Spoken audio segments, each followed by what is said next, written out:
Well, I appreciate the time for this, actually. This is great.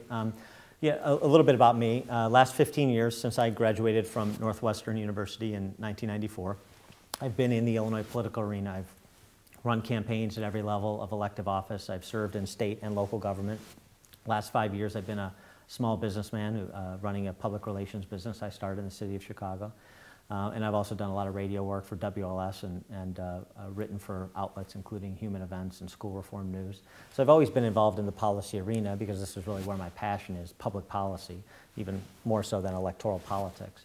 And the genesis of my campaign is really born out of an anger and frustration, not just for what Chicago Democrats have done to destroy this state's economy, and that's what they've done, but also for the failure of my party, the Republican Party, to stand up and take the fight and to articulate that clear, contrast, conservative reform agenda for where Illinois could go, what we could be as a state if we pursued these kind of revolutionary system change ideas we've discussed today, rooted in market principles. And so one of the questions that I'm kind of putting to Republican primary voters as they weigh their choice on February 2nd is a pretty simple one, and that's, are you ready to turn Springfield upside down? Because if you just want to tinker on the margins, if you just want to have a more orderly going out of business sale for this state, then there's a whole host of candidates that you should vote for that are not me.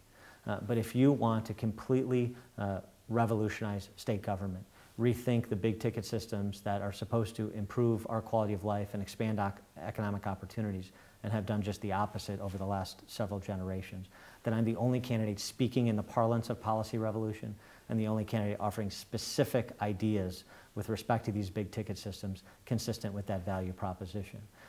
I just kind of close with something that was written in National Review the day before the New Jersey gubernatorial election between Chris Christie and John Corzine back in November. Jim Garrity, a columnist for National Review, kind of posed this prediction. He said, we're going to find out tomorrow if a state still has the capacity to save itself. That's what we're going to find out about our party and about our state on February 2nd and November 2nd. Does the Illinois Republican Party still have the capacity to save itself? Does the state of Illinois still have the capacity to save itself from economic ruin? And I think policy revolution is the only way we do that. I appreciate the time. If people want to get more information on your positions, where can they go? My website, proft2010.com, P-R-O-F-T 2010.com. We update it daily with new policy-oriented content, so you can follow us along. And there's also 7 months worth of archives that have my views on the great expanse of issues facing this state and the next governor. Great. Well, thank you very much for your time. We appreciate it. Thanks a lot. Appreciate it. All right.